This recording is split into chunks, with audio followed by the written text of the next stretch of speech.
ये हमारा तैयार हो गया है आलू कीमा। अब हम इसको रोटी के साथ खाएंगे। इनके कमरे की तस्वीर तो बनाओ। कोई बात नहीं, मोस्ट वेलकम। बिस्मिल्लाहिर्रहमानिर्रहीम। अस्सलाम वालेकुम। उम्मीद करती हूँ आप सब खैरियत से होंगे और मैं भी खैरियत से हूँ। अल्लाह ताला सबको आफ़ियत में रखे, खैरियत से रखे। अल्लाह ताला हम सब के लिए आसानियाँ करे और हमें आसानियाँ बांटने की तौफ़ीक नसीब फ़रमाए, आमीन। तो सुबह का आगाज़ जैसे है कि नमाज, कुरान पाक, उसके साथ साथ फिर चाय से भी होता है। तो इस वक्त मैं चाय बना रही थी, तो चाय के साथ आज मैंने 2 अंडे भी बॉयल किए। चाय जो है खाली पेट मैं पीना तो पसंद नहीं करती। कभी बिस्किट कोई होते हैं नमकीन या फीके, कभी मीठे भी होते हैं, तो एक आध बिस्किट मैं ले लेती हूँ। तो आज बिस्किट नहीं थे तो मैंने कहा चले अंडा बॉयल करके ये भी साथ खा लेते हैं। अच्छा, अंडों में ना मैंने थोड़ा सा नमक डाला है, थोड़ा सा क्या, 1 चाय का चमचा नमक डाला है, इससे छिलका आसानी से उतरता है। इज़हान को देख रहे हैं, मोहम्मद इज़हान अशर। तो आज इज़हान के स्कूल गए थे इसके मामा बाबा इसके एडमिशन के लिए। तो रजिस्ट्रेशन तो इसकी कराए हैं, तो इंशाल्लाह अब एडमिशन भी फिर हो जाएगा। अभी छुट्टियां चल रही हैं और वापसी पे आके तो इसने अपना बैग और अपने सारी चीज़ें जो ले आया था स्कूल से, कल स्कूल के बाद फिर ये शॉप पर गए, बैग लिया इसको कलर्स लेकर दिए, पेंसिल और शार्पनर और इसी तरह रेज़र वगैरह थे। तो ये सारी चीज़ें इसने एक एक करके मुझे निकाल के दिखाई और बहुत खुश लग रहा था। अल्लाह ताला सलामत रखे बच्चों को भी और इनके माँ बाप को भी, हर एक के ख़ानदान को अल्लाह ताला आबाद करे। तो आज अब हमारे खाने की बारी है। तो सुबह के नाश्ते के बाद, नाश्ता तो आपको पता है रूटीन का होता है, जो अंडा आमलेट या उसके अलावा कोई सालन होता है तो वो भी गरम साथ कर लेते हैं। दही भी होता है, या तो दही की लस्सी हम साथ में बनाते हैं नाश्ते में। अगर दही ना हो तो फिर चाय होती है साथ में। तो ये एक चीज़ लाजमी होती है। तो 8 बजे हमारा नाश्ता जो है वो तैयार होता है। तो इस वक्त आलू कीमा हम बना रहे हैं। तो आलू कीमा के लिए आलू भी चाहिए और कीमा भी चाहिए। तो कीमा जो है ये हमने ले लिया था यहाँ यूरो स्टोर से। 1 किलो कीमा जो था, 1 से थोड़ा ज़्यादा था, 1 किलो नहीं था बल्कि 1.5 किलो के करीब था मेरे ख्याल में, क्योंकि वहाँ से हमने बनवा लिया था चिकन लेके, बोनलेस उसका। तो जब भी जाते हैं तो ये 1-2 चीज़ें बनवा के ले आते हैं, चिकन या गोश्त या कीमा, ताकि वो बार बार हमें जाना ना पड़े। और कभी ऑर्डर भी कर देते हैं तो घर भी चिकन वो ज़िबा करके हमें मतलब फ्रेश ज़िबा करके दे जाते हैं। तो ये चिकन का कीमा है। आज चिकन का कीमा हमने बनाया है। वैसे कीमा तो मटन का होना चाहिए या बीफ का भी हम बना सकते हैं, कभी कभी बीफ का भी लेते हैं। तो इस वक्त चिकन का ये जल्दी बन जाता है। और आज मेरी थी क्लास EME में, तो जिस दिन मेरी क्लास होती है तो उस दिन मुझे होता है कि खाना भी जल्दी बन जाए और साथ में खाने के बाद फिर खाना खा भी लूँ और फिर नमाज़ अदा करना होती है, तैयारी करना होती है, फिर जाना होता है। तो उसके लिए है कि टाइम पे खाना बन जाए। तो बाज़ औक़ात ऐसे भी होता है कि मैं खाना बना तो लेती हूँ लेकिन मुझे खाना खाने का टाइम नहीं मिलता। तो चाहे हेल्पर हो, 1-2 बच्चियाँ हैं मेरे साथ हेल्प करती हैं जो आलमा का कोर्स भी कर रही हैं और कुरान पाक भी, नाज़रा भी कुरान पाक पढ़ती है मेरे पास।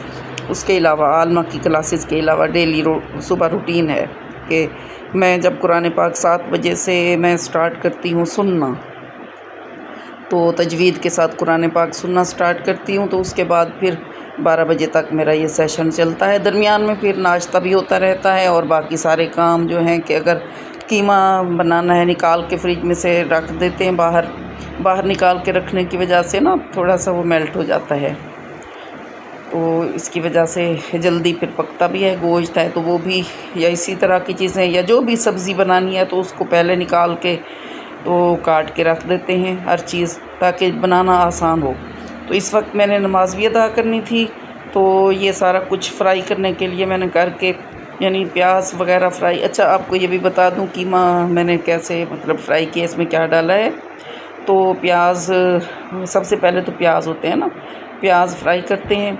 प्याज में फिर लहसुन डाल दिया, लहसुन के साथ अदरक लहसुन नमक मिर्चें गरम मसाला मोटा मोटा कूट कर मैं डालती हूँ, बहुत बारीक नहीं डालती। बारीक एंड में डालते हैं अगर शोरबे वाला सालन है तो, वरना मोटा मोटा कूट कर वो डाला। फिर इसी तरह सूखा धनिया वो भी इसके साथ था।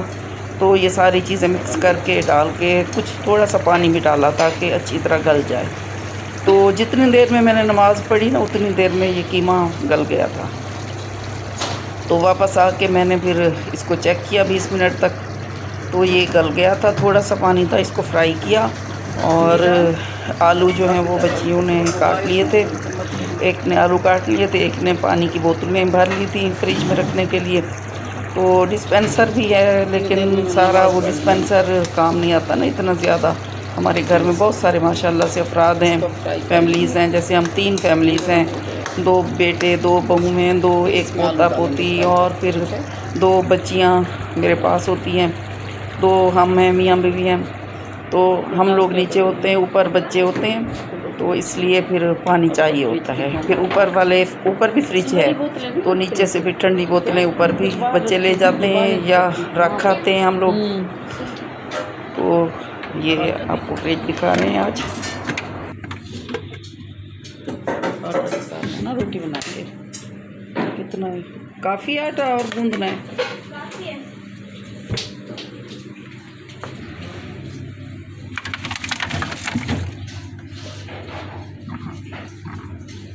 दही निकाल के ना फिर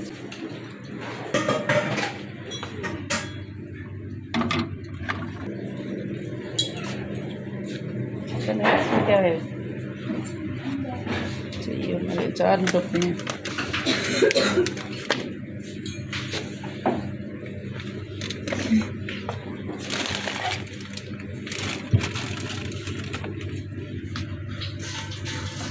ये किसकी काफ़ी पड़ी है फ्रिज में?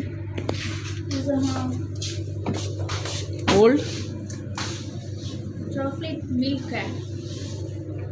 ये पी लें, सारा गिर रहा है। ये इज़हान किधर है? पी रही है।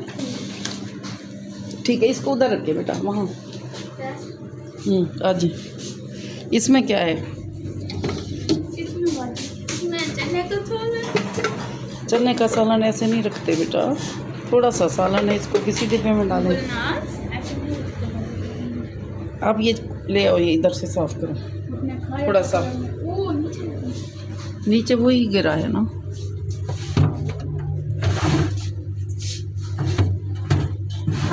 धनिया भी तो है ना, देखिए धनिया बनाएंगे ना, अभी सालन में डालेंगे। बाजी नीला दिल में कह रही थी बोलना इसको। दिल है माशाल्लाह, दिल में कह रही थी। अच्छा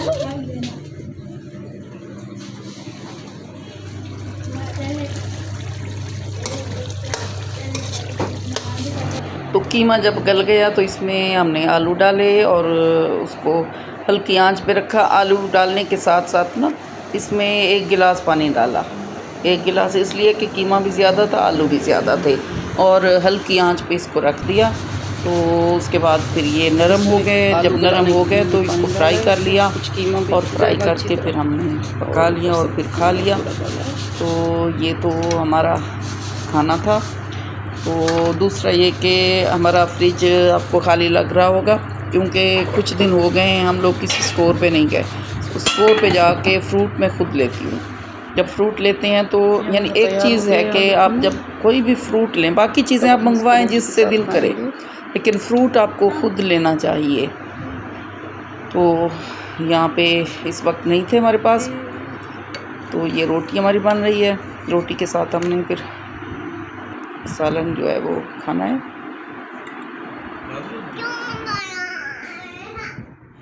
अच्छा, आप ये सोच रहे होंगे कि मेरे पास तो हेल्पर हैं तो मैं तो बहुत इजी रहती होंगी, मुझे कोई काम नहीं करना पड़ता होगा। मैंने ये काफ़ी वीडियोस देखी हैं, मतलब यूट्यूब पे जो घरेलू ख़वातीन हैं तो उनको मैंने देखा है। उनकी वीडियोस बहुत सारी, मतलब मैं यूँ नहीं होता कि मैं किसी और की ना देखूं, तो मैं सीखने के लिए देखती हूँ कि देखें वो लोग कैसी बनाते हैं।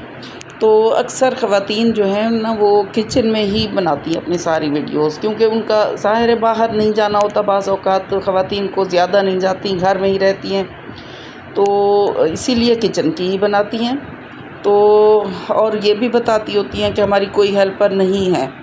हालांकि हो सकता है कि किसी की कोई हेल्पर हो और वीडियो में दिखाई ना दे, ऐसा भी होता है ना।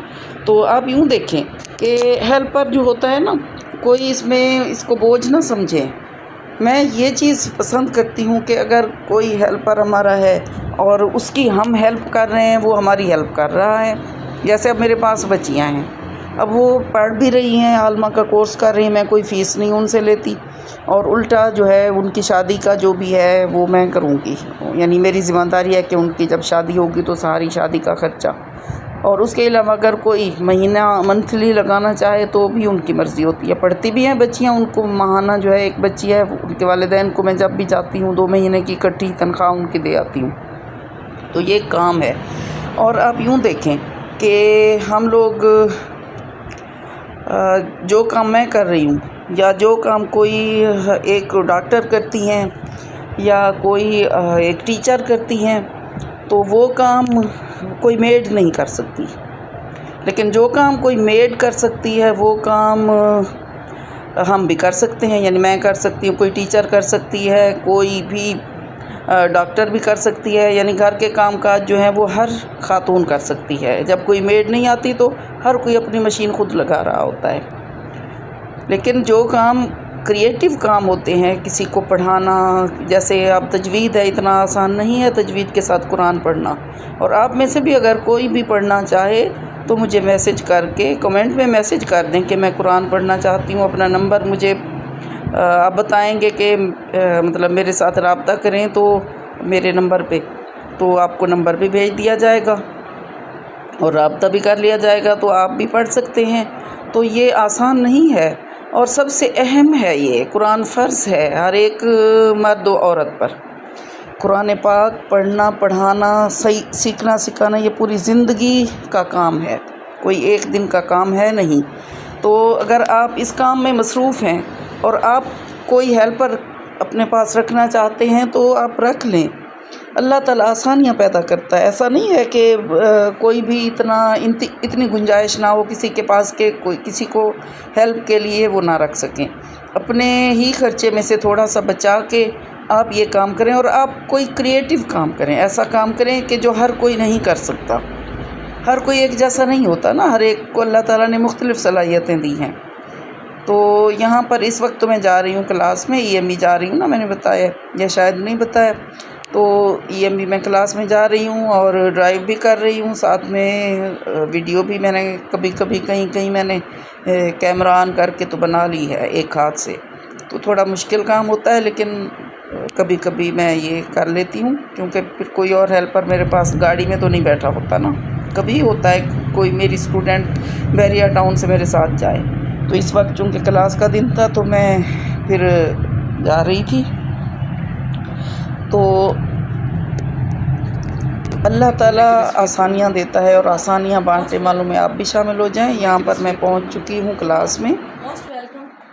के कमरे की तस्वीर तो बनाऊँ, कोई बात नहीं, मोस्ट वेलकम। महिला की तो काट लूँ, पैसे देते हुए बनाऊँ। तो यहाँ पे हमारा 22वां पारा जो है वो हम पढ़ रहे हैं। सूरत सबा का जो है वो लास्ट रुकू आज मैंने पढ़ाया है। 2 रुकू मैंने तफसीर के साथ पढ़ाए हैं, एक तर्जमा किया है एक का और 2 की तफसीर कराई है। अब अगला हफ्ता सूरत यासीन का है। तो इंशाअल्लाह मैं कोशिश कर रही हूँ, हमारा एक और चैनल है अल जन्ना के नाम से, रियाजुल जन्ना के नाम से, उस पर इस्लामिक वीडियोज़ हैं। तो मैं ये क्लासेस चाहती हूँ कि उस चैनल पे मैं ले आऊँ, ताकि कोई भी क्लासेस अटेंड करना चाहे, यानी अपने घर में बैठकर तफसीर पढ़ना चाहे, तो वो एक एक रुकू के ट्रांसलेशन और तफसीर के साथ वो पढ़ सकता है। तो उसका लिंक भी मैं आपको शेयर कर दूँगी। तो अब मैं वापस आ रही हूँ, देखें शाम हो गई है। तो सूरज चूँकि सामने था ना, तो कोई चीज़ नज़र नहीं आ रही थी। तो मैं गई थी LDA के रास्ते से, वो आसान रास्ता है, रश इतना होता नहीं है। और शुरू में नहर से गए, फिर आगे से मैंने चेंज कर लिया था रास्ता, और वापस मैं आ रही हूँ फिर मेन गेट से, जो EMB का मेन गेट है और नहर के रास्ते से, क्योंकि यहाँ से फिर मुझे नज़दीक पड़ता है। तो ये वापसी का हमारा सफ़र है, शाम भी हो गई है। तो आपके साथ एक हदीस भी शेयर करना चाहती हूँ आफ़ियत के हवाले से, कि नबी करीम सल्लल्लाहु ताला अलैहि वसल्लम का इरशाद पाक है, जिसका मफ़हूम ये है कि अल्लाह ताला से माफ़ी और आफ़ियत का सवाल करो। बेशक किसी इंसान को ईमान के बाद आफ़ियत से बेहतर कोई शय नहीं मिलती। तो अल्लाह ताला से आफ़ियत की दुआ करते रहिए। अल्लाह ताला हमें दुनिया और आखिरत में आफ़ियत अता फ़रमाए, आमीन। ये दुआ अरबी में अगर हम देखें तो दुआ है, अल्लाहुम्मा इन्नी अस्अलुकल आफ़ियता फ़िद दुनिया वल आखिरा, यानी ए अल्लाह मैं तुझसे दुनिया और आखिरत में आफ़ियत का सवाल करती हूँ, या जो मर्द है तो वो करता हूँ कहेगा। तो ये थी आज की हमारी वीडियो। उम्मीद है कि आप खैरियत से भी होंगे, और मुझे ये भी उम्मीद है कि आपने चैनल को सब्सक्राइब कर दिया होगा, नहीं किया तो कर लें, लाइक एंड शेयर भी किया करें, और अच्छे अच्छे प्यारे प्यारे से कमेंट्स भी कर लिया करें। अल्लाह हाफिज़।